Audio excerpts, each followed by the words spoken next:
பிறகு நம்ம வருவோம் இந்த தேசிய அரசுகள் தொடர்பா வருவோம். சரியா பிள்ளைகள்? நீங்க கவனிக்கணும் பிள்ளைகள் வந்து முதலாவது இந்த தேசிய அரசு அப்படின்னு சொல்ல என்னன்னு பார்த்துக்கணும். அப்ப தேசிய அரசுன்னு சொன்னா என்னன்னு நமக்கு தெரிஞ்சாதான் நம்ம வந்து அடுத்த பகுதிக்கு தேசிய அரசினுடைய பிரதான பண்புகள் அது தொடர்பான விடயங்களுக்கு நம்ம முதலாவதாக வரலாம். முதலாவது பாருங்க, தேசிய அரசுன்னு சொன்னா தேசிய அரசு என்பது பாத்தீங்கன்னா ஒரு குறிப்பிட்ட நிலப்பரப்புல, அதாவது பொதுவாக மொழி, பண்பாடு, இனம் அல்லது வரலாற்றை பகிர்ந்து கொள்ளும் மக்கள், அதாவது தேசம்னு சொல்றாங்க, தமக்கென ஒரு இறையாண்மை கொண்ட சுதந்திரமான அரசியல் அமைப்பை அமைத்து கொண்டு ஆளுவதை தான் சொல்றாங்க வந்து தேசிய அரசுன்னு சொல்றாங்க. ஓகேவா?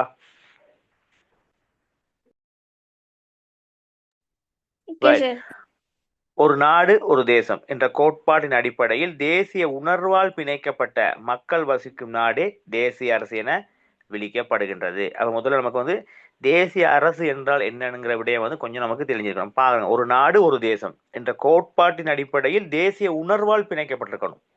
இப்ப எல்லாருமே ஒன்று, நம்ம எல்லாம் ஒரே இனம் அப்படிங்கிற ஒரு பிணைப்பு இருக்கணும். பிணைக்கப்பட்ட மக்கள் வசிக்கிற நாடு தான் வந்து இந்த தேசிய அரசு என்று விளிக்கப்படுகின்றதுன்னு சொல்லப்படுகின்றது. சரி, இப்ப எல்லாம் பாத்துங்க, தேசிய அரசுன்னு சொன்னா ஒரு குறிப்பிட்ட நிலப்பகுதியில பொதுவான மொழி, அதே போல பண்பாடு, இனம் அல்லது வரலாற்றை பகிர்ந்து கொள்ளும் மக்கள் தமக்கென ஒரு இறையாண்மை கொண்ட சுதந்திரமான அரசியல் அமைப்பை அமைத்து கொண்டு ஆளுவது, அதுதான் தேசிய அரசுன்னு சொல்றாங்க. சரியா? அதில் பார்க்கலாம், ஒரு நாடு ஒரு தேசம் என்ற கோட்பாட்டின் அடிப்படையில தேசிய உணர்வால் பிணைக்கப்பட்ட, எல்லோரும் ஒன்றிணைக்கப்பட்ட மக்கள் வசிக்கின்றது, ஏன்னா மக்கள் வசிக்கக்கூடிய ஒரு நாடு, அந்த நாடைத்தான் என்ன சொல்றாங்க, தேசிய அரசு என விளிக்கப்படுகின்றது என்று சொல்லப்படுகின்றது. அப்ப தேசிய அரசு தொடர்பாக வந்து உங்களுக்கு முதலாவதா நம்ம விளங்கி இருக்க வேண்டும். அப்ப இந்த விடயங்கள் உங்களுக்கு புரிஞ்ச பிள்ளைகள்? Okay, right.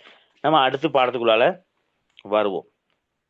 சரி, அப்ப தேசிய அரசு என்றால் என்னங்கிற விடயத்தை நம்ம பார்த்துட்டோம். அடுத்து நம்ம பார்க்க போகின்றோம் இந்த தேசிய அரசு தொடர்பான விடயங்களை நாம் வந்து தற்பொழுது பார்க்க போகின்றோம். நம்ம பார்க்கலாம் பிள்ளைகள் வந்து பார்த்தீங்கன்னு சொன்னா இந்த தேசிய அரசு, சரியா, இந்த தேசிய அரசுகள் பார்த்தீங்கன்னு சொன்னா ஐரோப்பியாவில் ஏன்னா 15ஆம் நூற்றாண்டிற்கு பின்னர் தான் நிறுவப்பட்டுச்சு. அதாவது 15ஆம் நூற்றாண்டுக்கு பின்னர் தான் தோன்றியதாக சொல்லப்படுகின்றது. சரியா? அப்ப நிறுவப்பட்ட காலப்பகுதின்னு கேட்டிருக்கு. விலகுதா? தேசிய அரசுகள் ஐரோப்பியாவில் நிறுவப்பட்ட காலப்பகுதின்னு சொன்னா கிறிஸ்துக்கு பின் 15ஆம் நூற்றாண்டு அளவுல தான் இந்த தேசிய அரசானது நிறுவப்பட்டு இருக்கின்றது. சரியா? ரைட். அடுத்து பார்ப்போம் வந்து இந்த தேசிய அரசின் பிரதான பண்புகளை பார்ப்போம். அப்ப தேசிய அரசுன்னு என்னன்னு பார்த்துருக்கோம். அடுத்து பார்த்தோம் வந்து தேசிய அரசு வந்து ஏன்னா ஐரோப்பியாவில் எந்த காலப்பகுதியில நிறுவப்பட்டுச்சு சொல்லி பார்ப்போம். அடுத்து நம்ம பார்க்க போற மிக முக்கியமான ஒரு விடயத்தை பார்க்கலாம் வந்து பாத்தீங்கன்னா இந்த தேசிய அரசினுடைய பிரதான பண்புகள் தொடர்பா கொஞ்சம் பார்ப்போம். ரைட், பவிகரன் உங்களுக்கு சொல்லலுமா? ஓகே, உங்களுக்கு சொல்லலுமா தேசிய அரசியல் பண்புகள் தொடர்பாக?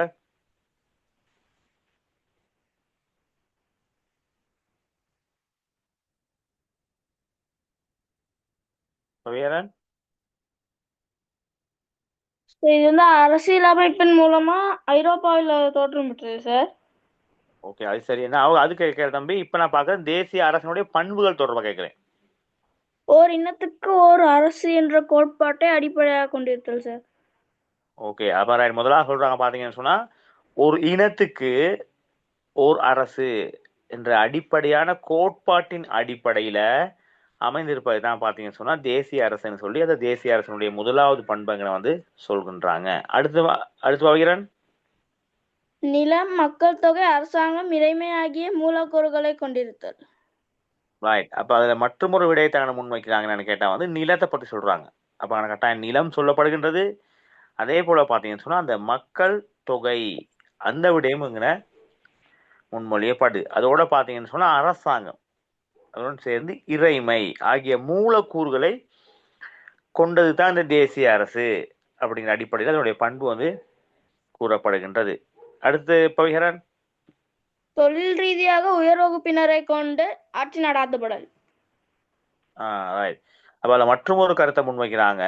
தொழில் ரீதியாக உயர் வகுப்பினரை கொண்டு ஆட்சி நடத்தப்படணும் அப்படிங்கிற ஒரு விடயத்தையும் அங்கே வந்து தேசிய அரசுகளை முன்வைக்கின்றாங்க. அடுத்து உள் வெளி இறைமையினை கொண்டிருத்தல். Okay right. அப்ப இந்த விடயங்களை தான் பார்த்தீங்கன்னு சொன்னா இந்த தேசிய அரசினுடைய பிரதானமான பண்புகளாக வந்து நம்ம பார்க்கலாம். சரியா பிள்ளைகள்? முதலாவது தேசிய அரசுன்னு சொன்னா என்னங்கிற விடயத்தை பார்த்தோம். அடுத்து இந்த தேசிய அரசுகள் வந்து ஐரோப்பியாவில் கிறிஸ்துக்கு பின்னர் வந்து 15ஆம் நூற்றாண்டு தோற்றம் பெறுது, நிறுவ பெறுதுன்னு பார்த்தோம். அடுத்தது ஒரு விடயம் பார்த்தோம் வந்து இந்த தேசிய அரசினுடைய முக்கியமான பண்புகள் பார்த்தோம். அதுல மிக முக்கியமானது ஓர் இனத்துக்கு ஓர் அரசு என்ற கோட்பாட்டை அடிப்படையாக கொண்டிருத்தல். அப்ப அதெல்லாம் முக்கியமாக சொல்லப்படுகிறது. அடுத்து பார்க்கலாம் பார்த்தீங்கன்னா பிள்ளைகள் வந்து நிலம், மக்கள் தொகை, அதே போல அரசாங்கம், இறைமை ஆகிய மூலக்கூறுகளை கொண்டதுன்னு சொல்லி அதனுடைய பிரதான பண்பு சுட்டிக்காட்டப்படுது. அதுடன் சேர்த்து பார்த்தீங்கன்னு சொன்னா தொழில் ரீதியான உயர் வகுப்பினரை கொண்டு அந்த பகுதி ஆட்சி நடத்தப்படல். அப்ப இதையும் இவங்க வந்து விளக்குறாங்க. அதை விட உள்வெளி இறைமையினை கொண்டிருத்தல் என்று இந்த இடத்துல சொல்லப்படுகின்றது. அப்ப தேசிய அரசுகள் தொடர்பாகும் பிள்ளைகள் தேசிய அரசுடைய பண்புகள் தொடர்பாகும் உங்களுக்கு விளங்குனுச்சா?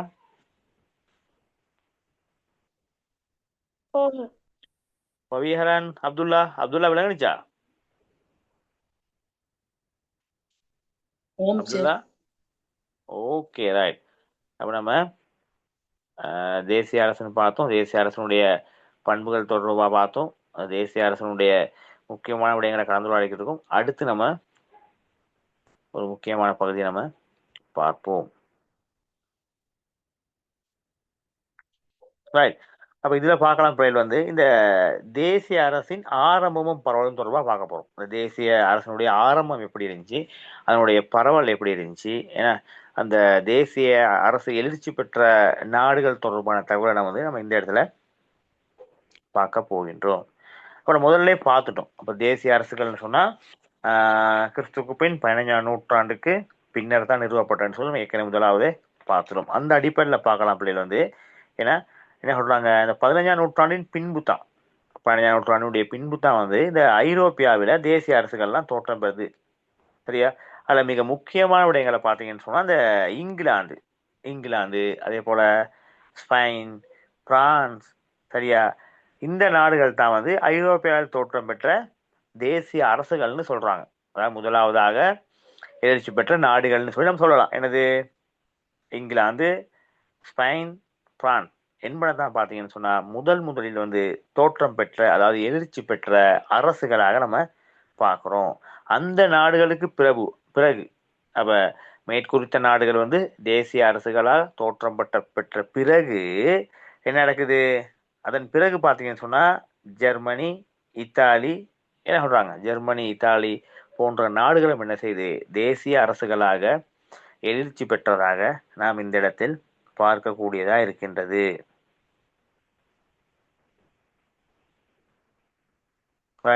அதன் பிறகு பார்த்தீங்கன்னு சொன்னா 1920ஆம் ஆண்டு அளவில் ஐரோப்பியாவை போலவே உலகம் முழுவதும் என்ன செய்து தேசிய அரசுகள் உருவாகுது. அப்போ முதலாவது கிறிஸ்துக்கு பின் 15ஆம் நூற்றாண்டுக்கு பிறகுதான் இந்த தேசிய அரசுகள் தோற்றம் பெற்றதா பார்க்குறோம். அப்போ அந்த அடிப்படையில் வந்து முதலாவதாக வந்து இங்கிலாந்தும் ஸ்பெயினும் பிரான்ஸும் என்ன செய்து இந்த தேசிய அரசுகளா தோற்றம் பெறுது. அதன் பிறகு ஐரோப்பியாவில் உள்ள ஜெர்மனி, இத்தாலி போன்ற தேசிய அரசுகள் தோற்றம் பெற்றதா பார்க்கிறோம். அதன் பிறகு 20ஆம் நூற்றாண்டாகும் பொழுது என்ன நடக்குது? ஐரோப்பியாவை போலவே உலகம் முழுவதும் தேசிய அரசுகள் உருவானதாக நம்ம இந்த இடத்துல பார்க்கின்றோம். ஓகே பிள்ளைகள், பவிஹரன், அப்துல்லா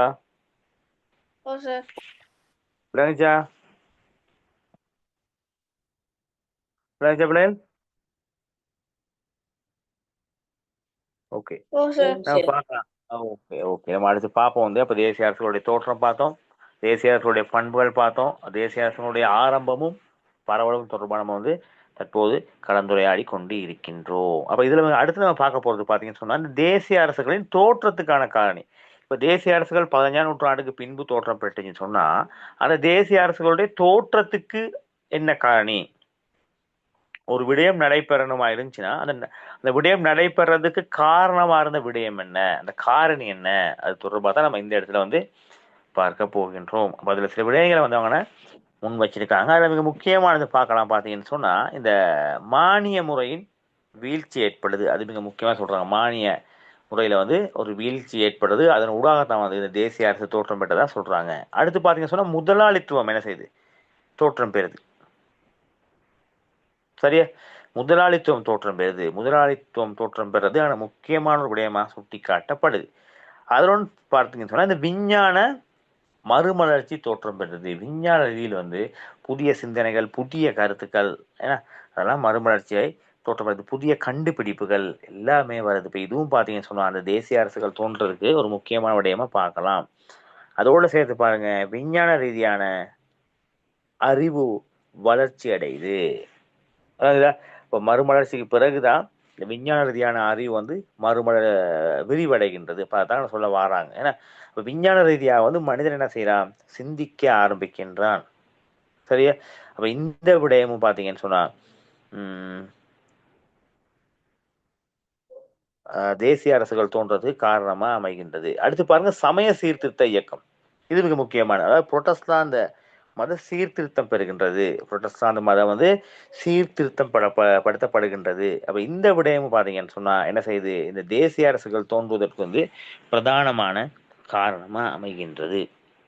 சரியா, அப்ப பவிஹரன் அப்துல்லா சொல்லுங்க பாப்போம், தேசிய அரசுகள் தோன்றுவதற்கு வழிவகுத்த காரணிகள் சொல்லுங்க பாப்போம். சார் புரொட்டஸ்டாந்து மத சீர்திருத்த இயக்கம் சார். ஓகே, விஞ்ஞான மறுமலர்ச்சி சார். சரி, மானிய முறை வீழ்ச்சியும் முதலாளித்துவத்தின் எழுச்சியும் சார். ஓகே, விஞ்ஞான அறிவு வளர்ச்சி அடைந்தமை சமய சீர்திருத்த இயக்கம். ஓகே. அப்ப விஞ்ஞான துறை வளர்ச்சி அடைந்து அதே போல மறுமலர்ச்சி இங்க சொல்லலாம். அப்ப இந்த விடயங்களை மையப்படுத்த என்ன செய்யுது, இந்த தேசிய அரசுகள் தோன்றுவதற்கு வந்து காரணமா அமைகிறத நம்ம வந்து பார்க்கலாம். அதுல மிக முக்கியமா பாத்தீங்கன்னு சொன்னா இந்த தேசிய அரசாங்கத்தின் தோற்றத்துக்கு அடிப்படையாகவே அமைந்த காரணி வந்து புரொட்டஸ்டாந்து சீர்திருத்த இயக்கம் தான் அடிப்படையா அமைகின்றது.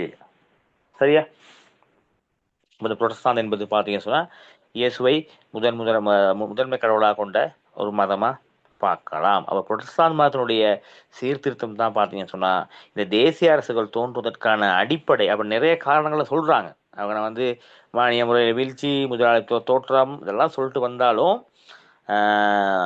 அடிப்படையாக அமைந்த காரணம்னு பார்த்தா வந்தாங்கன்னா புரொட்டஸ்டாந்து இயக்கம் வந்து சீர்திருத்தம், அந்த இயக்கம் தான், அந்த புரொட்டஸ்டாந்து மதத்தினுடைய சீர்திருத்தம் தான் மிக முக்கியமாக சொல்லப்படுகின்றது. சரியா, ரைட். அதோட சேர்த்து பார்க்கலாம் பிள்ளைகள் வந்து பார்க்கலாம். மேலும் வந்து பார்த்தீங்கன்னு சொன்னா இந்த நிக்கோலோய்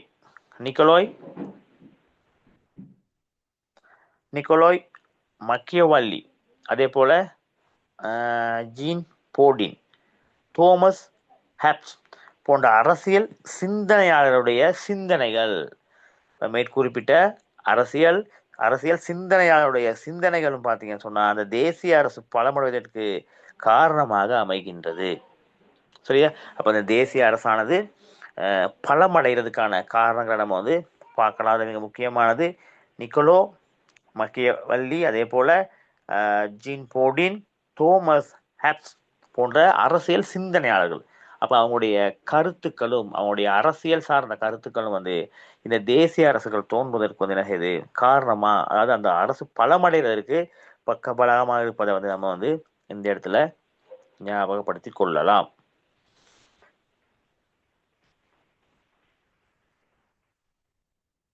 ரைட்.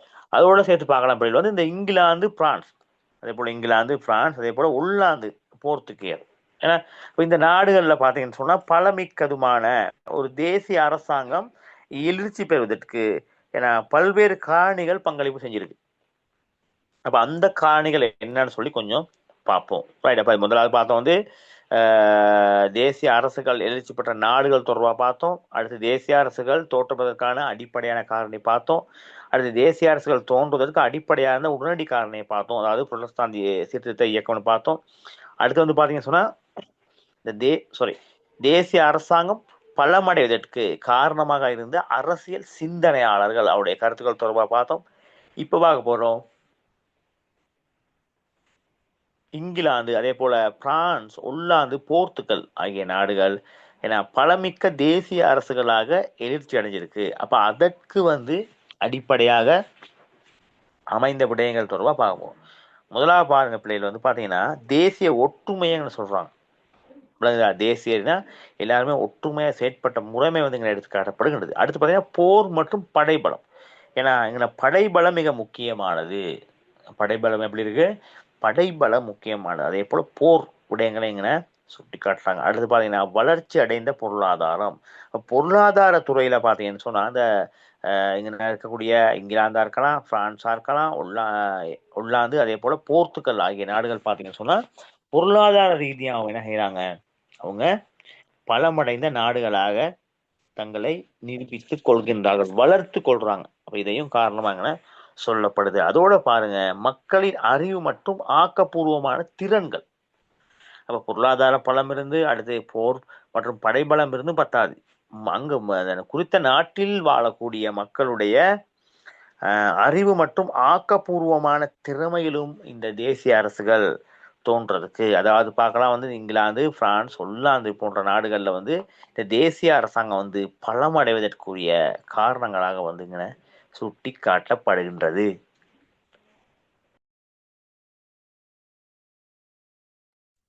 பவிஹரன், அப்துல்லா, இந்த விடயங்கள் விளங்குச்சா? ஓகே சொல்லுங்க பாப்போம். இப்ப இந்த தேசிய அரசுகளுடைய பண்புகளை சொல்லுங்க. அடுத்து தேசிய அரசுகள் தோற்றம் பற்றி சொல்லுங்க பாப்போம். கொஞ்சம் சொல்லுங்க பாப்போம். இப்போதைக்கு நம்ம பார்த்த விடயங்கள் கொஞ்சம் சொல்லுங்க லைட்டா. யார் கேளும்? சார் தேசிய அரசின் பிரதான பண்புகள் சார் ஒரு இனத்துக்கு ஓர் அரசு என்ற கோட்பாடை கொண்டிருந்தது sir. Okay.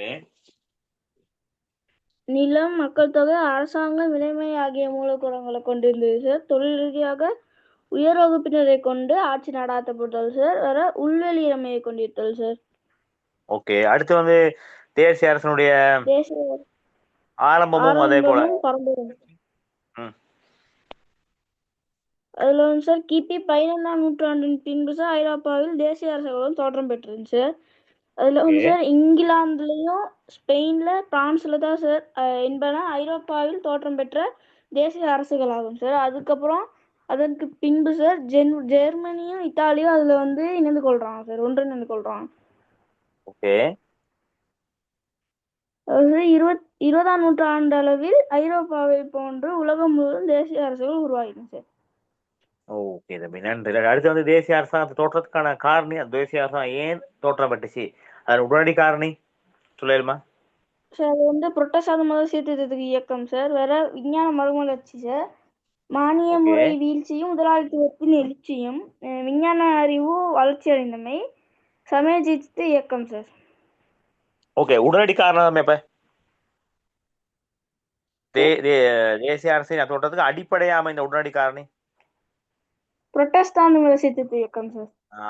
Okay, right right. அடுத்து பார்ப்போம் இந்த இங்கிலாந்து, பிரான்ஸ், அதே போல ஒல்லாந்து, போர்த்துகல் ஆகிய நாடுகள் இந்த தேசிய பழமிக்க ஒரு தேசிய அரசாங்கம்.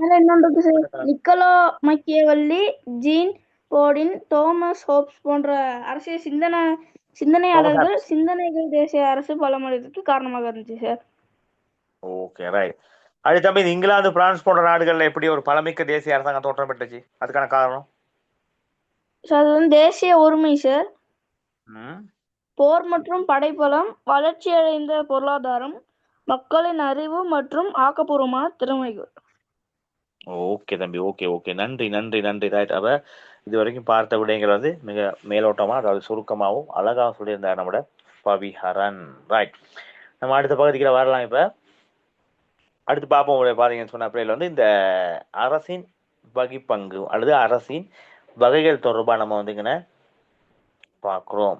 அதற்கு முதல்ல பாத்தீங்கன்னு சொன்னா இந்த அரசின் வகிப்பங்கு கொஞ்சம் நம்ம பார்த்துக்கொள்ளும். பாத்தீங்கன்னு சொன்னா இந்த தேசிய அரசாங்கம் என்ன தேசிய அரசு பார்த்துக்கிட்டு இருக்கும். அதுல பார்க்கலாம் அப்படின்னு பாத்தீங்கன்னு சொன்னா இந்த தேசிய அரசாங்கம் இந்த மிகப்பெரிய நிலப்பரப்பை அடிப்படையாக கொண்டு, அதே நேரம் பாத்தீங்கன்னு சொன்னா மிக சிறிய நிலப்பரப்பை அடிப்படையாக கொண்டும் காணப்படுகின்றது. அப்போ சில அரசுகள் வந்து பாதிக்கலாம், நீங்க வந்து மிக பெரிய நிலப்பரப்பை அடிப்படையாக கொண்டு காணப்படுகிற அதே வேலை என்ன செய்யும், சில அரசுகள் என்ன செய்யுது, மிக சிறிய நிலப்பரப்பை கொண்டும் காணப்படுகின்றது. சரியா பிள்ளைகள்?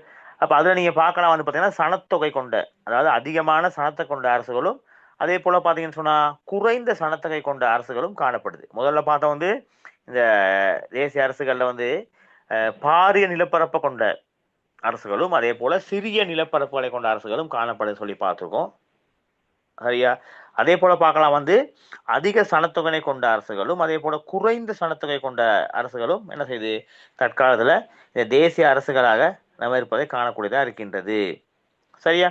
அப்ப அந்த விடயங்கள் அடிப்படையை பற்றி பார்க்கும்பொழுது தற்காலத்துல இந்த தேசிய அரசாங்கத்துக்குரிய நிலப்பரப்பு மற்றும் மக்கள் தொகை, அந்த நிலப்பரப்பு அதோடு சேர்த்து மக்கள் தொகையினை கணிப்பிடுவதன் மூலமாகத்தான் அவை எதிர்நோக்கின்ற சமூக பொருளாதார வேறுபாடுகளை காணக்கூடியதா இருக்கின்றது. அப்ப இது மிக முக்கியமானது. சரியா? அப்ப இந்த பிரச்சனைக்கு தீர்ப்பதற்கு, அப்ப மக்கள் எதிர்நோக்கிற அந்த பிரச்சனை தீர்ப்பதற்கு பார்த்தீங்கன்னு சொன்னா சமூக மற்றும் நீதி ஏன்னா சமத்துவத்தை பாதுகாக்கும் வகையில் செயற்படுவதும் அரசின் அடிப்படை பொறுப்பா இருக்கு. விளங்குதா? ரைட். அதுல மேலதிகமாக இன்னும் சில விடையை பார்த்துருவோம். இப்போ அந்த வகையில் பார்த்தீங்கன்னு சொன்னா இந்த அரசின் கீழ் அரசின் பொறுப்பு, ஏன்னா அரசின் பொறுப்புகள் வந்து பார்ப்போம் என்னன்னு சொல்லி, அது மிக முக்கியமானது சட்டம் மற்றும் சமாதானத்தை பாதுகாக்கிறது. அதனுடைய அரசினுடைய மிக முக்கியமான சட்டமா இருக்கு. அடுத்து பார்க்கலாம் சமூக நல சேவைகள் தொடர்பான அரசினுடைய பொறுப்புகள் சொல்லப்படுகிறது. அடுத்து வறுமை ஒழிப்பு நடவடிக்கையை மேற்கொள்றது, அதே போல பொது சேவைகளை நடத்தி செல்லுதல், அதே போல அபிவிருத்தி செயற்திட்டங்களை செயற்படுத்தல், போர் வன்முறை இன முரண்பாடுகளை களைதல், அதே போல அடிப்படை மனித உரிமைகளை பாதுகாத்தல். இப்ப இந்த விடயங்கள் தான் பாத்தீங்கன்னு சொன்னா மேலதிகமா பார்க்கிறோம். அரசின் பொறுப்பின் கீழ், அதாவது அரசாங்கத்தின் பொறுப்பின் கீழ், அரசாங்கம் என்ற வகையில் அரசாங்கம் மேற்கொள்ளக்கூடிய இந்த பொறுப்புகளை நம்ம வந்து பார்க்கலாம். ரைட். இப்ப பார்ப்போம் பிள்ளைகள் வந்து இந்த அரசின் பிரதான வகை தொடர்பா பார்ப்போம். சரியா? ரைட்.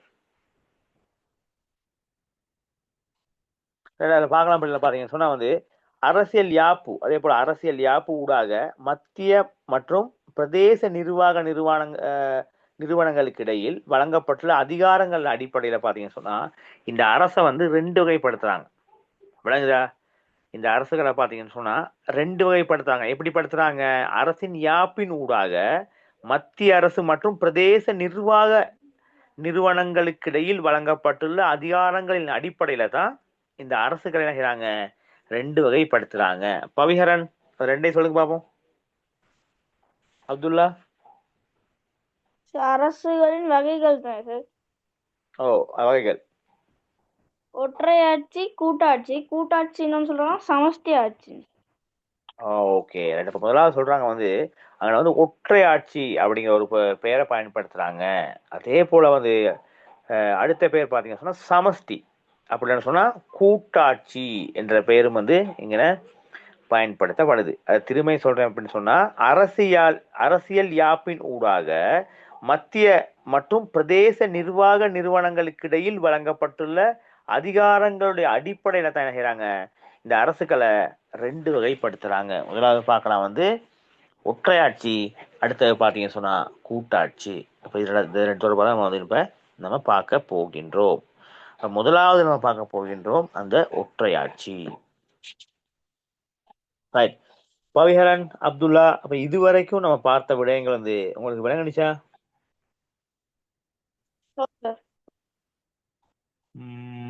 பவிஹரன் ஒன்று சொல்றாரு, அப்துல்லா? ஓம் சார். ஓகே. அப்ப அப்துல்லாவும் விளங்கியிருக்கு, பவிஹரனுக்கும் விளங்கியிருக்கு. ரைட். அப்ப நம்ம வந்து இந்த அரசின் வகை தொடர்பான விடயங்களுக்குள்ள நம்ம போகலாம். ஓகேவா?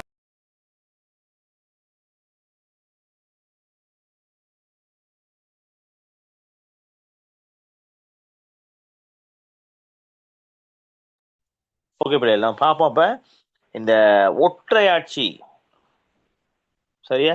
இந்த ஒற்றையாட்சின்னு சொன்னா என்னன்னு சொல்லி பார்ப்போம். அப்ப அரசின் பிரதான வகையா வந்து பாத்தீங்கன்னு சொன்னா ரெண்டு வகைப்படுத்துறாங்க. ஒண்ணு வந்து ஒற்றையாட்சி, மற்றது கூட்டாட்சி வகைப்படுத்துறாங்க. முதல்ல நம்ம வந்து பார்க்க போகின்ற விடயம் வந்து என்னன்னு சொன்னா இந்த ஒற்றை ஆட்சி. ஒற்றையாட்சி தொடர்பாக தான் நம்ம வந்து முதலாவதாக கதைக்க போகின்றோம். ஒற்றையாட்சின்னு சொன்னா பாத்தீங்கன்னு சொன்னா அதாவது ஒரு மத்திய அரசின் கீழ், சரியா, ஒரு மத்திய அரசின் கீழ் அதிகாரங்கள் ஒன்று குவிக்கப்பட்ட அரசு ஒற்றையாட்சி எனப்படும். சரியா, பார்த்தீங்கன்னா இலகுவான முறையில் நீங்க என்ன செய்யலாம், விளங்கிக் கொள்ளலாம். ஒரு அரசின் கீழ், ஏன்னா ஒரு மத்திய அரசின் கீழ், அது ஒரு அரசின் கீழ், ஏன்னா அதிகாரங்கள் ஒன்று குவிக்கப்பட்ட அரசு, அதிகாரங்கள் ஒன்று குவிக்கப்பட்ட அரசு ஒற்றையாட்சி எனப்படும். சரியா, அப்ப இதுல பார்க்கலாம் பிள்ளைகள், நீங்க சட்டவாக்கம், அதே போல நிறைவேற்று நீதித்துறைகள் நடைமுறைப்படுத்தப்படும் முக்கிய பொறுப்பு இம்மத்திய அரசுக்கு உண்டு என்பதை நீங்க கவனத்தில் கொள்ள வேண்டும்.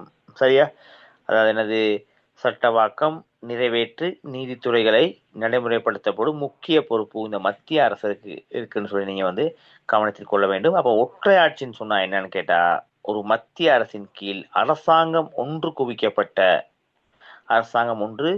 குவிக்கப்பட்ட அரசு ஒற்றையாட்சி எனப்படும் சொல்லிங்கன தெளிவான முறையில விளக்கம் கொடுக்கப்படுகின்றது. பவிஹரன், அப்துல்லா, அப்போ ஒற்றையாட்சின்னு சொன்னா உங்களுக்கு விளங்குச்சா பிள்ளைகள்? ஓ சார். ஒற்றையாட்சி பற்றி சொல்லுங்க பாப்போம். ஒரு மத்திய அரசின் கீழ் அதிகாரங்கள் ஒன்று குவிக்கப்பட்ட அரசு ஒற்றையாட்சி எனப்படும் சார். Right, okay. இப்போ நம்ம பார்ப்போம் ஒற்றையாட்சின்னு சொன்னா என்னன்னு சொல்லி பார்த்துட்டோம். சரியா, பார்த்தோமா இல்லையா? பகிரன், மீண்டும் சொல்லுங்க அந்த விஷயத்த. ஒரு மத்திய அரசின் கீழ் அதிகாரங்கள் ஒன்று குவிக்கப்பட்ட அரசு ஒற்றையாட்சி எனப்படும். Okay, right. இப்போ நம்ம பார்க்க போறோம் அந்த ஒற்றையாட்சியினுடைய பண்புகள் தொடர்பா பார்க்க போறோம். ஒற்றையாட்சின்னு சொன்னா என்னன்னு பார்த்தோம். அந்த ஒற்றையாட்சியினுடைய மிக முக்கியமான பண்புகள் ஒரு சிலவற்றை நம்ம இந்த இடத்துல பார்க்கலாம். ரைட், முதலாக பாருங்க, அரசின் சட்டத்துறை, அதே போல பார்த்தீங்கன்னு சொன்னா சட்டத்துறை, நீதி, நிறைவேற்றுத்துறையின் அதிகாரங்கள் ஒரு மத்திய அரசினால் மாத்திரம் நடைமுறைப்படுத்தப்படும். அதுதான் அந்த ஒற்றையாட்சியினுடைய மிக முக்கியமான பண்பு. அதாவது அரசின் சட்டத்துறை, நீதி, நிறைவேற்றுத்துறையின் அதிகாரங்கள் ஒரு மத்திய அரசினால் மாத்திரம் நடைமுறைப்படுத்தப்பட்டுச்சுன்னு சொன்னா அது ஒற்றையாட்சியினுடைய பிரதான பண்பா இருக்கும். சரியா, அடுத்து நம்ம பார்க்கலாம் பிள்ளைகள், நிர்வாக நடவடிக்கைகளை இலகுபடுத்துவதற்காக உள்ளூராட்சி நிறுவனங்கள் வகையின் அதிகாரங்கள் பரவலாக்கல் செய்யப்பட்டுச்சு சொன்னா அதை நம்ம இந்த ஒற்றையாட்சியினுடைய பண்பா பார்க்கின்றோம். அடுத்து, பிராந்திய அதிகார அலகுகள் தொடர்பான இறுதி தீர்மானம் எடுப்பது இந்த மத்திய அரசராக சொல்லப்படுகின்றது. அப்ப அரசாங்கத்தின் பிரதிநிதிகளுக்கும் பிரதேச நிர்வாக நிறுவனங்களுக்கும் பிரதிநிதிகளுக்கும் இடையிலான வேறுபாடு உண்டு. இதையும் சொல்றது இந்த ஒற்றையாட்சி சொல்லப்படுகின்றது. அடுத்து பார்த்தீங்கன்னு சொன்னா அரசாங்கத்தின் பிரதிநிதிகளுக்கும் பிரதேச நிர்வாக நிறுவனங்களின் பிரதிநிதிகளுக்கும் இடையே வேறுபாடு உண்டு. அதை பார்த்தோம். அடுத்து, அரசாங்கத்திற்கு அதிகாரத்திற்கும் சவால் விட பிரதேச நிர்வாகத்தால் முடியாது. இதை இந்த ஒற்றையாட்சியினுடைய பண்பா நம்ம பார்க்கலாம். இது மேலதிகமான ஒரு தகவல் புக்ல இல்லை. ரைட், இப்ப பவிஹரன், உங்களுக்கு சொல்ல முடியுமா இந்த ஒற்றையாட்சியின் பண்புகள் தொடர்பாக? அப்துல்லா கொஞ்சம் அமைதியாவே இருக்காரு. சொல்லுங்க பவிஹரன், இந்த ஒற்றையாட்சியின் பண்புகள் தொடர்பாக சொல்ல முடியுமா பார்ப்போம். அரசின் சட்டத்துறை, நீதித்துறை, நிறைவேற்றுத்துறையின் அதிகாரங்கள் ஒரு மத்திய அரசினால் மாத்திரம் நடைமுறைப்படுத்தப்படும் சார். ஓகே. நிர்வாக நடவடிக்கைகளை இலகுபடுத்துவதற்காக உள்ளாட்சி நிறுவனங்கள் வகையில் அதிகார பரவலாக்கல் செய்யப்பட்டிருக்கும். பிராந்திய அதிகார அலகுகள் தொடர்பாக இறுதி தீர்மானம் எடுப்பது மத்திய அரசாகும். அரசாங்கத்தின் பிரதிநிதிகளுக்கும் பிரதேச நிர்வாக நிறுவனங்கள் பிரதிநிதிகளுக்கும் இடையே வேறுபாடு உண்டு. அரசாங்கத்தின் அதிகாரத்திற்கு சவால் விட பிரதேச நிர்வாகத்தால் முடியாது. ஓகே தம்பி, ரைட். அப்ப ஒற்றையாட்சி என்றால் என்னன்னு பார்த்துட்டு அந்த ஒற்றையாட்சியுடைய பண்பு தொடர்பான மேலதிகமான ஒரு பகுதியை பார்த்தோம். இப்ப பார்க்க போறோம் அந்த ஒற்றையாட்சியோட சேர்த்து நம்ம அடுத்தா பார்க்க போறது கூட்டாட்சி. அப்ப கூட்டாட்சியை பார்த்தீங்கன்னு சொன்னா சமஷ்டி என்ற அடிப்படையிலையும் பேர் கொண்டும் அழைக்கப்பட்டதை பார்க்கலாம். அப்ப கூட்டாட்சின்னு சொன்னா நம்ம இப்ப என்னன்று பார்க்க போறோம். இப்ப இங்க பாருங்க, கூட்டாட்சின்னு சொன்னா இரு வகையான அரசாங்கங்களில் செயற்படுத்தப்படும் ஆட்சி முறை கூட்டாட்சி எனப்படும். அதாவது பாருங்க, இரு வகையான அரசாங்கங்களில் செயற்படுத்தப்படும் ஆட்சி முறை கூட்டாட்சி எனப்படும் சொல்றாங்க. சரியா? அப்ப அங்கன பார்க்கலாம் பிள்ளைகள் வந்து இந்த இரு வகையான அரசாங்கங்களினால் செயற்படுத்தப்படும் ஆட்சி முறையை நம்ம கூட்டாட்சின்னு சொல்றோம். அப்ப இங்கு சட்டவாக்கம், நிறைவேற்று நீதி அதிகாரங்கள் மத்திய மற்றும் மாநில அரசாங்கங்களினால் நிறைவேற்றப்படும் ஆட்சி முறையா நம்ம என்ன செய்யலாம், இந்த கூட்டாட்சியை பார்க்கலாம். பவிஹரன், அந்த கூட்டாட்சியுடைய பண்புகள் தொடர்பாக சொல்ல முடியுமா? ஒரு மத்திய அரசாங்கத்துக்கும் பிராந்திய அரசாங்கங்களுக்கும் இடையே பிரச்சனைகளை தீர்ப்பது உயர்நீதிமன்றமாகும். ரைட். முதலா பாருங்க, ஒரு மத்திய அரசாங்கத்துக்கும் பிராந்திய அரசாங்கங்களுக்கும் இடையில் பிரச்சனைகளை தீர்ப்பது எது? இந்த பிரச்சனைகளை வந்து தீர்த்து வைப்பது பாத்தீங்க சொன்னா அந்த உயர் நீதிமன்றமாகும் அப்படின்னு சொல்றாங்க. அடுத்த தம்பி, ஒரு மத்திய அரசாங்கத்துக்கும் பிராந்திய அரசாங்கங்களுக்கும் இடையில் அதிகாரம் பகிரப்பட்டிருக்கும். அதாவது அடுத்து சொல்றாங்க, ஒரு மத்திய அரசாங்கத்துக்கும் பிராந்திய அரசாங்கத்துக்கும் இடையில் அதிகாரங்கள் எப்படி இருக்குமா? எப்படி இருக்கும்? பகிரப்பட்டிருக்கும்னு சொல்றாங்க. ரைட். அடுத்து ஓகே, அரசியல் யாப்பை மாற்றியமைக்க மத்திய அரசாங்கத்தினதும் பிராந்திய அரசாங்கத்தினதும் அங்கீகாரம் தேவை. அடுத்து சொல்றாங்க பாத்தீங்கன்னு சொன்னா, அரசியல் யாப்பை மாற்றியமைக்க என்ன செய்யணும்? மத்திய அரசாங்கங்களினாலும் பிராந்திய அரசாங்கத்தினாலும் அங்கீகாரம் தேவைன்னு சொல்றாங்க. அடுத்து கடைசியாவும் பல பிராந்திய அரசாங்கங்கள் காணப்படுகின்ற அதே வேளை அவற்றிற்கு இருக்கும் அதிகாரங்கள் சமமாக இருக்கும். அதே போல பாருங்க, பல பிராந்திய அரசாங்கங்கள் காணப்படுகின்ற அதே வேளை அவற்றுக்கு இருக்கும் அதிகாரம் என்ன செய்யப்படுகிறது? சமனாக இருக்கும் என்று சொல்லப்படுகின்றது. அப்ப பவிஹரன், அப்துல்லா, இந்த ஒற்றையாட்சி கூட்டாட்சி தொடர்பா உங்களுக்கு விளங்கிச்சா? ரைட். அப்ப ஒற்றையாட்சி கூட்டாட்சியுடைய பண்புகள் தொடர்பா விளங்கிச்சா?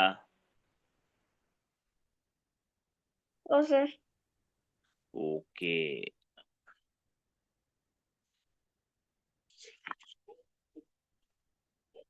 ரைட், நம்ம பார்ப்போம். ஒற்றையாட்சி பார்த்துருக்கோம்.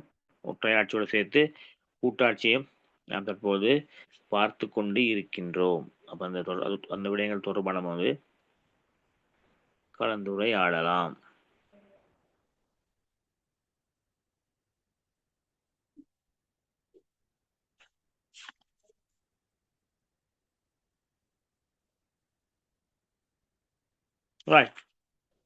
நம்ம அடுத்த பகுதிக்கு வருவோம்.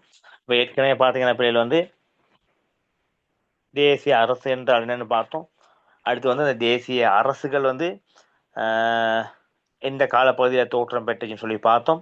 சரியா? அடுத்து முதலாவதாக வந்து பார்த்தீங்கன்னு சொன்னால் அந்த தோற்றம் பெற்ற அந்த தேசிய அரசுகள் தொடர்பாக பார்த்தோம். சரியா? அடுத்து தேசிய அரசுடைய ஆரம்பம் பரவலும் பார்த்தோம். அதே போல் தேசிய அரசுகள் தோன்ற மிக முக்கியமான காரணிகளை பார்த்தோம். அடுத்து வந்து பார்த்தீங்கன்னு சொன்னால் இந்த தேசிய அரசுகள் மிக முக்கியமாக வந்து பார்த்தீங்கன்னு சொன்னாங்க வந்து இந்த சிந்தனையாளருடைய கருத்துக்கள் தொடர்பாக பார்த்துருந்தோம். அதன் பிறகு அரசாங்கத்துடைய வகிப்பகம் தொடர்பாக பார்த்தோம். பிறகு பார்த்தோம் அரசாங்கத்தின் பிரதான வகைகள் பார்த்தோம். அதாவது அரசின் பிரதான வகை பார்த்தோம். அதில் மிக முக்கியமாக வந்து ஒற்றையாட்சி தொடர்பாக பார்த்தோம். அதே போல் பார்த்தீங்கன்னு சொன்னால் கூட்டாட்சி சமஷ்டி தொடர்பாக நம்ம பார்த்தோம். அதனுடைய பண்புகளை நம்ம வந்து இப்போ கலந்துரையாடி இருக்கின்றோம்.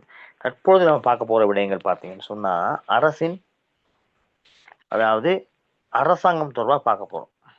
சரி, அரசாங்கத்தின் கூறுகள் தொடர்பாக நம்ம வந்து இந்த இடத்துல பார்க்கலாம். ரைட். இங்கே இந்த அரசாங்கம் தொடர்பாக பார்க்கறதுக்கு முன்னாடி பிள்ளைகள் பார்த்தீங்கன்னு சொன்னால், அதாவது என்ன அரசாங்கம் சொன்னால் பார்ப்போம். அதாவது என்னது? அரசின் விருப்பத்தை செயல் வடிவம் பெற செய்யும் முகவரை அரசாங்கம் என குறிப்பிடலாம். அங்கே சொல்றாங்க பார்த்தீங்கன்னு சொன்னால் அரசாங்கம்னு சொன்னால் என்னன்னு சொல்றாங்க பார்த்தீங்கன்னா பிள்ளைகள் வந்து அரசின் விருப்பத்தை செயல் வடிவம் பெற செய்யும், அரசின் விருப்பத்தை செயல் வடிவம் பெற செய்யும் முகவர். அப்படிப்பட்ட ஒரு முகவர் தான் என்ன சொல்றாங்க இங்க அரசாங்கம் என்று குறிப்பிடுகின்றாங்க. இந்த அரசாங்கத்தில் பிள்ளைகள் பார்த்தீங்கன்னா வந்து மிக முக்கியமாக சட்டம், அதே போல சமாதானத்தை பாதுகாத்தல், அதே போல மக்களை பொது நோக்கில் இட்டு செல்வதும் அரசாங்கமாக காணப்படுகின்றது. சரியா? அப்ப மக்களை வந்து அங்க வந்து பார்க்கலாம். இப்ப வந்து இப்ப பாத்தீங்கன்னா இப்ப இதுல வந்து சட்டம் மற்றும் சமாதானத்தை பாதுகாத்தல், மக்களை பொது நோக்கில் இட்டு செல்வதும் வந்து இந்த அரசினுடைய கடமையாக பார்க்கப்படுகின்றது. ஓகேவா பிள்ளைகள்? Okay sir. ரைட். அப்ப அடுத்து பார்ப்போம். அது மிக முக்கியமானது பாத்தீங்கன்னு சொன்னா, பேராசிரியர் கார்னர் சொல்றாரு, அரசின் அல்லது மக்களின் விருப்பங்களை கொள்கையாக மாற்றுவதன் மூலம் அவற்றை நடைமுறைக்கு கொண்டு வரும் பிரதிநிதி அரசாங்கம்னு சொல்லி பேராசிரியர் கார்னர் அவர்கள் சொல்றாரு. அவர் சொல்லியிருக்காரு. ரைட். இப்ப பாப்பா வந்து பாருங்க, இந்த அரசாங்கத்தின் 3 முக்கியமான துறைகள் தொடர்பா பார்த்தோம். அதாவது இந்த அரசினுடைய முக்கியமான 3 துறைகள் தொடர்பா நம்ம இந்த இடத்துல பார்ப்போம்.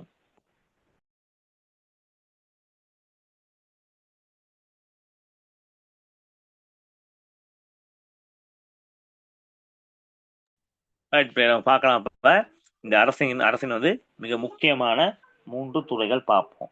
சரியா? பாருங்க, இந்த ஜனநாயக ஆட்சி முறையின் கீழ் தேர்தல் மூலம் மக்களின் பெரும்பான்மை ஆதரவுடன் அரசாங்கம் தெரிவு செய்யப்படுது. இப்ப நீங்க பார்க்கலாம், வந்து ஜனநாயக ஆட்சியில வந்து தேர்தல் மூலமாக, முறையான ஒரு தேர்தல் மூலமாக மக்களுடைய விருப்பத்தின் பேர்ல மக்கள் தான் என்ன செய்றாங்க, ஓட் பண்ணி, அதாவது வாக்குகளை அளித்து வந்து அந்த அரசாங்கத்தை தெரிவு செய்கின்றாங்க. அப்ப மக்களின் தேர்தலின் மூலம் பெரும்பான்மை ஆதரவுடன் அரசாங்கம் தெரிவு செய்யப்படுது. இப்ப தேர்தலின் போது வெளியிடப்படும் பொதுவான அபிப்பிராயத்துக்கு அமைய அரசாங்கம் என்ன செய்யலாம், மாற்றம் அடையலாம் என்று சொல்லப்படுகின்றது. ஓகே பிள்ளைகள், அப்ப அங்க நான் பார்க்க போறோம் வந்து இந்த அரசின் வந்து மிக முக்கியமான 3 துறை. ஒன்னாவது பாருங்க, வந்து சட்டத்துறை.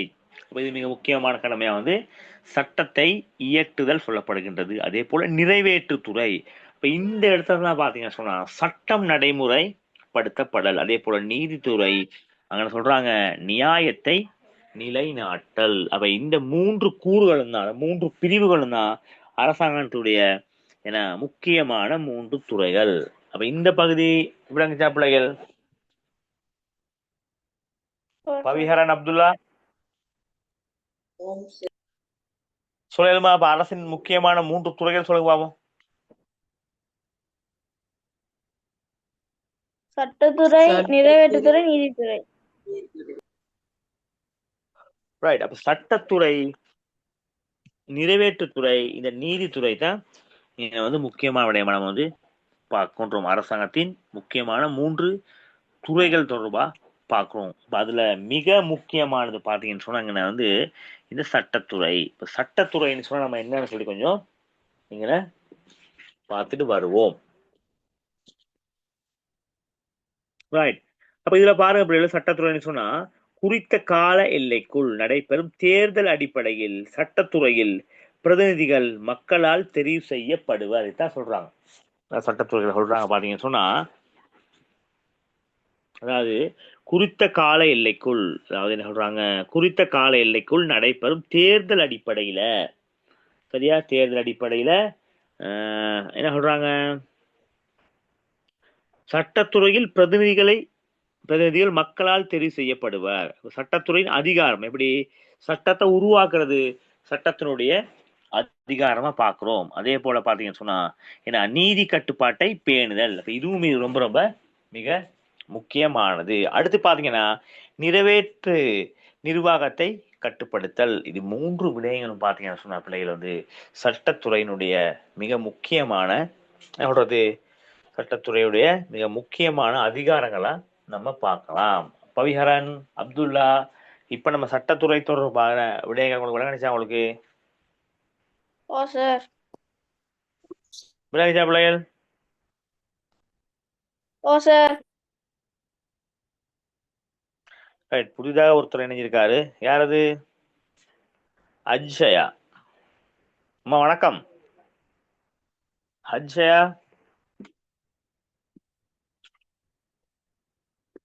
ஓம் சார். ஓகேம்மா, ஏன் லேட் ஆயிட்டீங்க? ஓம் சார், போன் கிடைக்கல. ஓகேம்மா, நியூ ஜாயினா? என்ன ஜாயின் பண்றீங்க?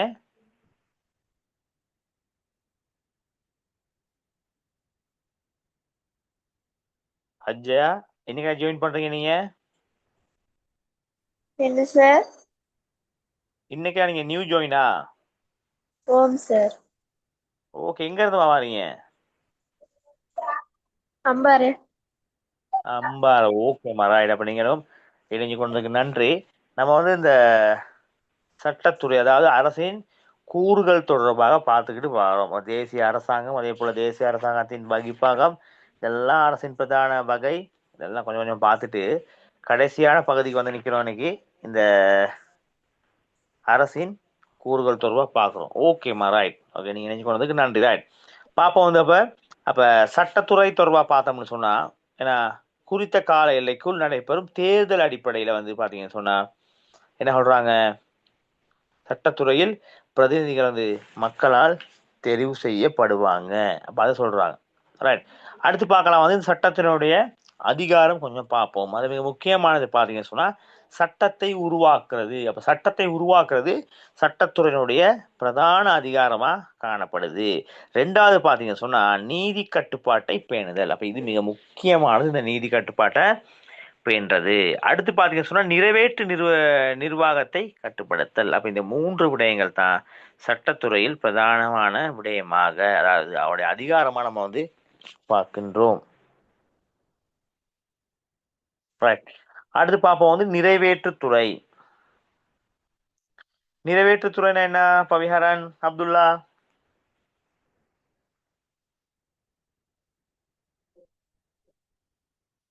சொல்லலுமா? சார், ஒரு கவர்மெண்ட் வந்து உருவாக்குற ஒரு சட்டத்தை சார் நடைமுறைப்படுத்துவது நிறைவேற்றுத்துறை ஆகும். பாப்போம் என்ன பண்ணி சொல்லி பாருங்களேன். சட்டத்துறையில் மூலம் உருவாக்கப்படும் சட்டங்களை, சட்டத்துறை நம்ம ஏற்கனவே பார்த்துட்டோம்.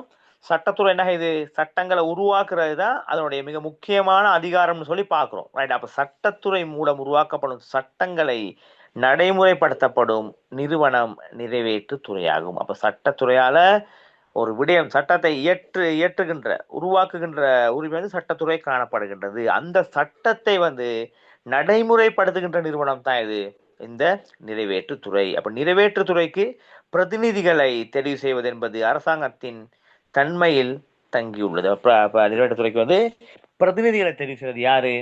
அரசு. சரியா? அப்ப பார்லமெண்ட் ஆட்சி முறையில பிரதமர் உள்ளிட்ட அமைச்சர்கள் நிறைவேற்றுத்துறையில் உறுப்பினர் ஆவார். சரியா? ஜனாதிபதி ஆட்சி முறையில் தேர்தல் மூலம் தெரிவு செய்யப்படும் ஜனாதிபதியின் நிறைவேற்றுத்துறையின் தலைவரா இருப்பார். அப்ப நிறைவேற்றுத்துறையின் தலைவரையும் பார்த்தா என்ன செய்யப்படுது, அங்கன வந்து மக்களால தெரிவு செய்யப்பட்ட ஜனாதிபதி தான் இருப்பார்னு சொல்லப்படுகின்றது. சரியா? மக்கள் மூலம் தெரிவு செய்யப்பட்ட ஆட்சி முறையின் தேர்தல் மூலம் தெரிவு செய்யப்படும் ஜனாதிபதி நிறைவேற்றத்தினுடைய தலைவராக இருப்பார்னு சொல்ல மாதிரி வந்து பார்க்கின்றோம். அடுத்து பாருங்க, இந்த நிறைவேற்றுத்துறையின் அதிகாரங்கள் என்னென்னு பார்ப்போம். பவிஹரன் சொல்லலுமா நிறைவேற்றுத்துறையின் அதிகாரங்கள் தொடர்பா? பவிஹரன். அரசு சேவையை கட்டுப்படுத்தல். ஓகே, முதல்ல பார்க்கலாம் வந்து பாத்தீங்கன்னு சொன்னா இந்த அரச சேவையினை கட்டுப்படுத்துறது முக்கியமா சொல்லப்படுகின்றது. அடுத்த விடயம் கட்டளைகள் ஆணைகள் பிறப்பித்தல்.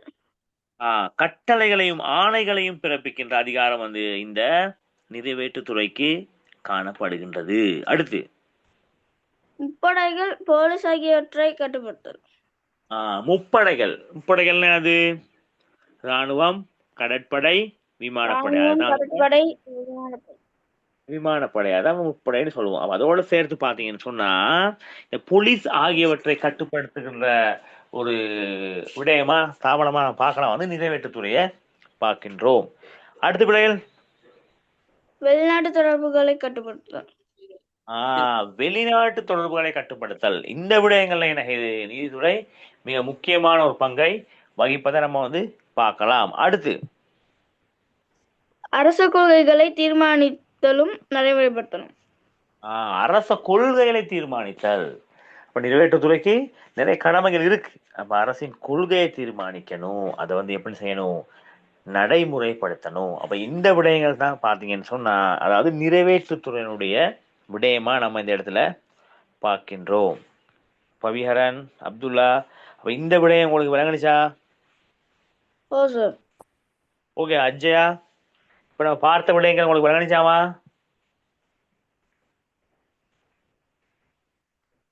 விளங்கிச்சாமா? ஆம் சார். Okay right. நம்ம அடுத்து பார்ப்போம். அதாவது நீதித்துறை தொடர்பாக பார்த்தோம். இப்போ ஏற்கனவே சட்டத்தின் கூறுகள் பார்த்தோம். சட்டத்தின் அரசாங்கத்தின் 3 துறைகள் முக்கியமான துறையா பார்த்தோம். முதலாவது சட்டத்துறை, அது வந்து பார்த்தீங்கன்னா சட்டத்தை இயற்றன்னு சொல்லி பார்த்தோம். அதே போல நிறைவேற்றுத்துறை என்ன இது, அந்த சட்டத்தை நடைமுறைப்படுத்த சொல்லி பார்த்தோம். அடுத்து பார்த்தீங்கன்னா நீதித்துறை வந்து பார்த்தீங்கன்னா நியாயத்தை நிலைநாட்டல். அப்ப சட்டத்துறை தொடர்பாக பார்த்துட்டோம். அதே போல நிறைவேற்றுத்துறை தொடர்பாகவும் ஒரு சில விடயங்களை நம்ம வந்து பார்த்தோம். இப்ப பார்க்க போறோம் நீதித்துறை தொடர்பாக பார்க்க போறோம். பாப்போமா? ரைட். பாருங்க, இந்த சட்டத்துறையில் இயற்றப்படும் சட்டங்களை நிறைவேற்றுத்துறை என்ன செய்யும், நடைமுறைப்படுத்தும் பொழுது தோன்றும் பிரச்சனைகளை, அப்ப சட்டத்தை இயற்றுவது சட்டத்துறை, அந்த சட்டத்தை நடைமுறைப்படுத்துறது எது, நிறைவேற்றுத்துறை. அப்ப அந்த சட்டத்துறையால் இயற்றப்படும் சட்டங்களை நிறைவேற்றுத்துறை நடைமுறைப்படுத்தும் பொழுது தோன்றும் பிரச்சனைகளை தீர்த்து வைக்கும் நிறுவனமே நீதித்துறை ஆகும். நியாயத்தை நிலைநிறுத்துவது நீதித்துறையின் முக்கிய கடமைன்னு சொல்றாங்க. அப்ப இந்த 3 துறைமுறைகள் நீங்க நன்றாக விளங்கி கொள்ள வேண்டும். முதலா பாருங்க, சட்டத்துறை என்ன சொல்லுது, சட்டங்களை உருவாக்குதல், அதுதான் சட்டத்துறையினுடைய கடமையா சொல்லப்படுகின்றது. நிறைவேற்றுத்துறைன்னு பாத்தீங்கன்னு சொன்னா அந்த சட்டங்களை வந்து நடைமுறைப்படுத்துறது வந்து நிறைவேற்றுத்துறை. அப்ப அடுத்து நீதித்துறைன்னு சொன்னா ஏன்னா சட்டத்துறையால் இயற்றப்படும் சட்டங்களை நிறைவேற்றுத்துறை என்ன செய்து நடைமுறைப்படுத்தும் பொழுது தோன்றுகின்ற பிரச்சனைகளை தீர்த்து வைப்பதற்காக காணப்படுகின்ற நிறுவனம் தான் இந்த நீதித்துறைன்னு சொல்லி சொல்கின்றாங்க. பிள்ளைகள் இந்த அரசாங்கத்தினுடைய பிரதான கூறு 3 விடயம் உங்களுக்கு வழங்கணிச்சா, 3ஐயும் பார்த்தா பிள்ளைகள் வந்து ஒன்றோடு ஒன்று தொடர்பு பட்டது. இப்ப சட்டத்துறையோட தொடர்பு பட்டதுதான் நிறைவேற்றுத்துறை, நிறைவேற்றுத்துறையோடு தொடர்பு பட்டதான் என்ன இது நீதித்துறை. விளங்கிச்சாமா? அது பவிஹரன், அப்துல்லா விளங்குச்சா? அஜயா விளங்குச்சாமா?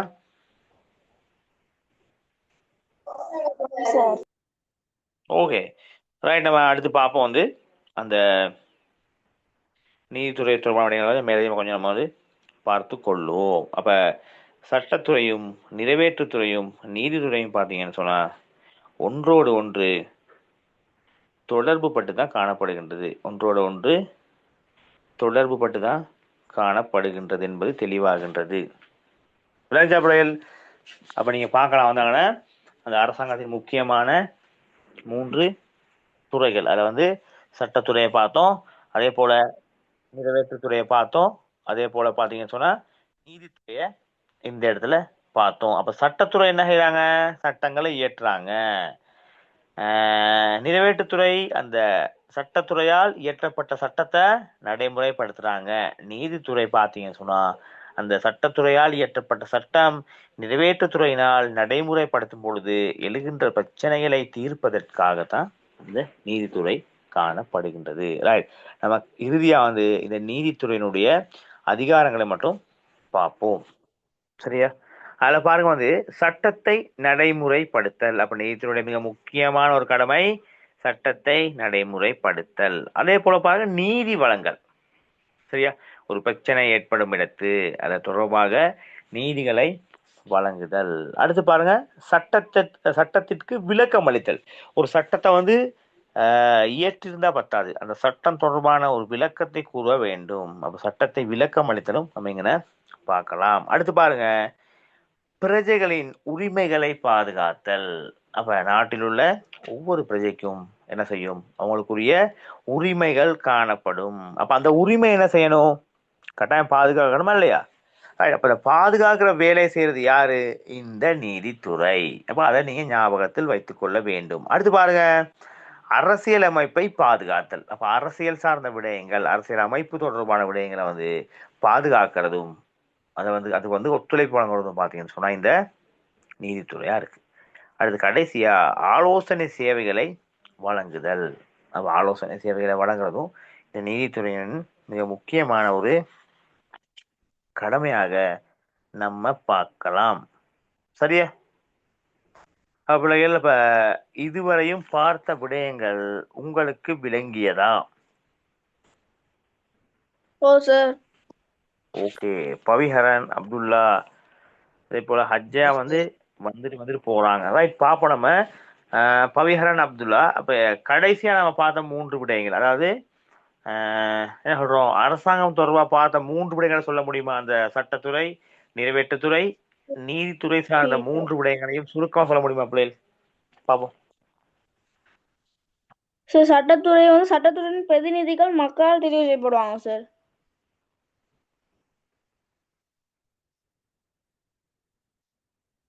சார்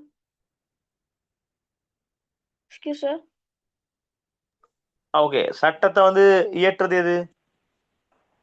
சட்டத்தை வந்து உருவாக்குவது வந்து சட்டத்துறை சார். அது வந்து ஓகே நடைமுறைப்படுத்துறது நிறைவேற்றுத்துறை சார். ஓகே, அடுத்து நீதித்துறை. சட்டத்துறையால இந்த நிறைவேற்றுத்துறை நடைமுறைப்படுத்துறதுனால வர்ற பிரச்சனைகளை தீர்த்து வைக்கிறதுக்காக நீதித்துறை உருவாக்கப்பட்டது சார். ஓகே, அப்ப நீதித்துறையின் அதிகாரம் என்ன?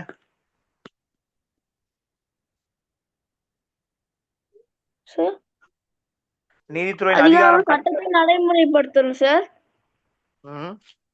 வேற நீதியை வழங்குதல், சட்டத்திற்கு விளக்கமளித்தல், பிரஜைகளின் ஓகே உரிமைகளை பாதுகாத்தல், அரசியலமைப்பை பாதுகாத்தல், ஆலோசனை சேவைகளை வழங்குதல். ஓகே ஓகேமா ஓகேமா, ரைட். நன்றி. அப்துல்லா, அப்துல்லா சொல்லலுமா? அந்த 3 துறை பற்றி சொல்லலுமா உங்களுக்கு? சட்டத்துறை, நிறைவேற்றுத்துறை, நீதித்துறை. ஷோர்ட்டா சொல்லுங்க. சட்டத்துறைனா என்ன, நிறைவேற்றுத்துறைனா என்ன, நீதித்துறைனா என்னன்னு சொல்லி.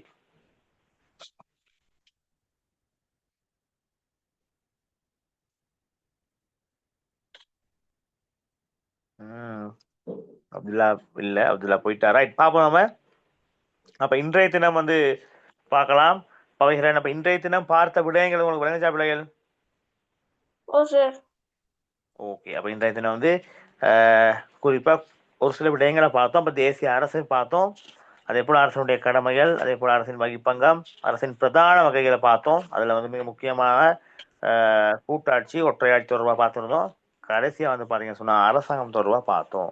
ரைட், பவிஹரன் எனக்கு சின்ன ஒரு உதவி செய்யணும். என்னன்னு கேட்டா, அடுத்த வகுப்புல வரும்பொழுது இந்த சட்டத்துறை, நீதித்துறை, நிர்வாகத்துறை தொடர்பான என்ன செய்யணும், அவருடைய செயற்பாடுகள் தொடர்பாக கொஞ்சம் தேடிக்கிட்டு வரணும். ஓகேவா? Okay sir. ஓகே பவிஹரன். அப்ப இன்றைய தினம் இணைந்து கொண்ட உங்கள் அனைவருக்கும் நன்றி. மீண்டும் நம்ம அரசாங்க முறையின் வகை தொடர்பான வந்து அடுத்த வகுப்புல கலந்துரையாடுவோம். ஓகே பிள்ளைகள், நன்றி. Good night. Thank you sir. Bye sir. Good night sir. Okay okay தம்பி, குட் நைட், பாய்.